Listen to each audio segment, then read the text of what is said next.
Good morning, child development students. Happy early out day to you. This is part two of our cognitive development notes. So, if you have your notes from yesterday, go ahead and get those out. Again, if you need to pause the video, please do so. And then once you have your notes ready, we will continue on. So, yesterday I left you with the task of going around your home space, whether in or outside, to try and find print rich things within your space. And we wanted to try and find something for each letter of the alphabet. So, I'm curious about what you found. So, in the chat, what I want you to do is I want you to type in three things that you found for the letters of the alphabet.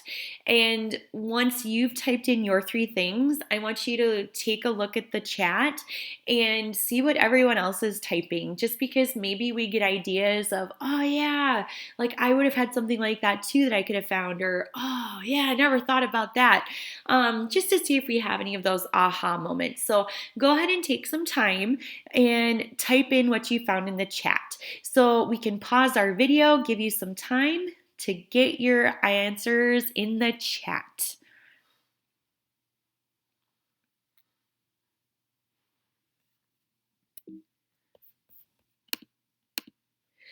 Okay, now that you had a chance to see what you were finding, now I want you to think about what was a letter that you either couldn't find or you had a really hard time finding in your home space.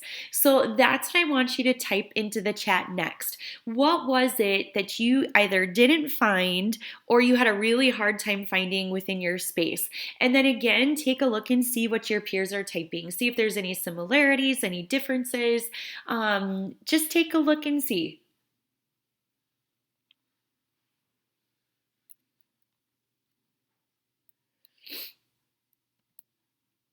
Okay, so now that we've had a chance to share our print rich experiences, we're going to finish up our notes today with the idea of choosing books. Because yesterday we were saying that we want to read to children every day, that it's so very important.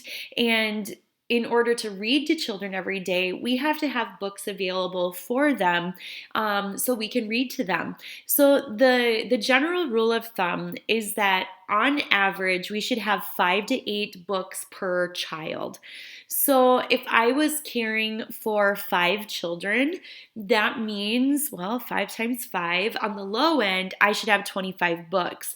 But on the high end, well, 8 times 5, that'd be 40 books. So that's how many I should have available at any given time in my center. Now, if you're caring for a lot of children, way more than that, yeah, you're probably going to need some more books. Or the other thing you're going to need to do is limit how many children can be in the reading center at a time, and then base your numbers off of what your capacity is for that space. So if it's only, oh, I don't know, let's say it's only like 4 kids at a time, well then, I feel sneeze. Sorry. So if it's only 4 kids, then you would need anywhere from 20 to, what is that, 36 books. So then you could just cap it at that. And then we know, okay, only this many kids can be there. That's why we can stick with this many books then. Okay. One thing we want to do when we're choosing books is we want to consider biases. Unfortunately, we have been living in too long of a time period where we don't see ourselves in the characters of the books that we're reading. Sometimes the same character profiles get used over and over and over again, and that can be very frustrating. So things we want to consider would be gender. Okay, we want to see books that break the gender mold and show that both genders are capable of doing some really amazing things. And I'm going to pick on the female gender just because I feel like sometimes females, especially when they're younger, they're expected to be princesses. Like you have to like Disney princesses. You have to like the color pink. You have to like wearing dresses. And that's just not the case. So I really like how there's this book that says princesses can be pirates too. So why can't a girl pretend to be a pirate? Why can't a girl pretend to be one of the Marvel Avengers like Black Panther, or maybe they want to be Wonder Woman instead? What's wrong with that? Well, there's nothing wrong with that. So it's important that we have books that show that it's okay for genders to break across these barriers and boundaries that society has put up. Now, with that said, on the flip side, if it's books with boys, how empowering would it be to show that, hey, you know what? Boys could cry too if they wanted to. Because that's a very much stereotype thing, is that, oh, real men don't cry. Like, suck it up. You're a man. Be a man. Um, where did that ever come from? If you're human and if you're feeling a feeling, it doesn't matter what gender you are, you should be allowed to feel it. Because guess what? That's good for our mental health and our emotional state and our well being. So, wouldn't it be so awesome if there were books that said, hey, guess what? You can show your feelings, you can feel those feelings. It doesn't matter if you're a boy or not. You're human. It's what you're allowed to do. So, thinking about gender, another thing would be about race, and I feel like there's a very big push for this one to have more races represented in the books that we read. The librarian was just telling me not that long ago about a book series that came out where it's a Middle Eastern girl who is the heroine of the book. Well, already right there, I'm loving it because it's a female who's a heroine, so we're breaking a gender mold. But now we're looking at a different race of, look at, they can be a hero. That's fantastic. Okay. There's been books now where more of African American and Black culture are represented, and there have been many children from those families and homes who are so happy and so proud because they are finally seeing themselves in a book for the very first time. And friends, we live in 2020. Oh my gosh, for the first time, they're able to see themselves. Like, that's just mind boggling to me. So, like I said before, I think we're going to continue to see this push to have more and more people represented in books so children can see themselves in them. We do want to consider religion.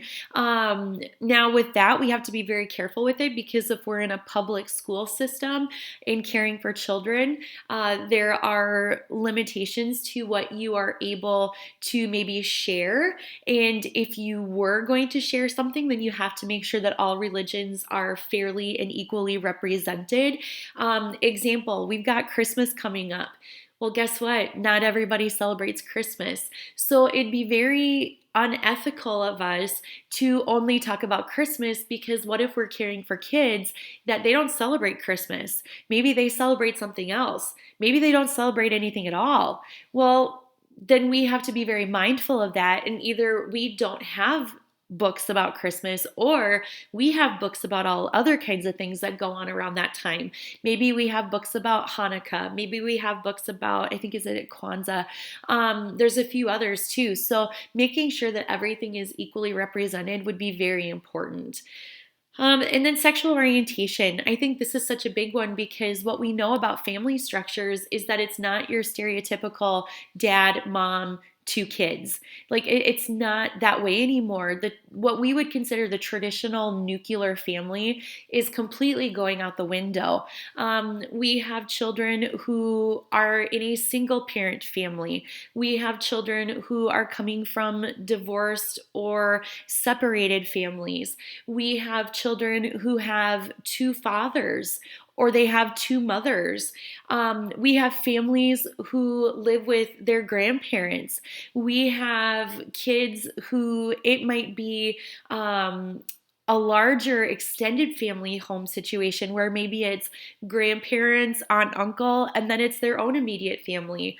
The point is, there are so many different family structures out there, and sexual orientation does come into it because if a person is wanting a family, then sexual orientation shouldn't limit that.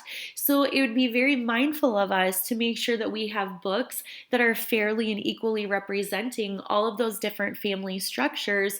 So again, those children can see themselves within those stories, because wow, that's so powerful for kids to know that they're a part of something and that they're not these little odd ducklings out just because, well, I don't have a mom and a dad. I just have this. Well, guess what? This is pretty important too. And it's good for them to be represented in the books that we have available to them. You can tell I get very passionate about this. All right. So, with that, I am going to share a book with you today, and the YouTube clip is pasted there for you. It's The Book with No Pictures, and I'm curious if any of you have ever read this book before, but it is quite popular with the preschool age group. So, what I want you to do is I want you to watch the YouTube clip of this book being read aloud. And when you are done listening to the book, I want you to answer the question, how is BJ Novak able to make his book come alive? What did he do to make his book exciting for kids? Because here's the thing, a lot of times children would think, well, a book has to have pictures in order to be good. And let's be real, there's a lot of us adults too that would think that as well. Like, seriously, a children's book that doesn't have pictures? Like, what's up with that? But I want you to see what he did because when you're watching the YouTube clip, you are going to clearly see the kids are loving this book. They are loving this book and they are so engaged in it, but it doesn't have pictures. So I want you to be able to answer, what did he do that makes this book so special for them that it comes alive?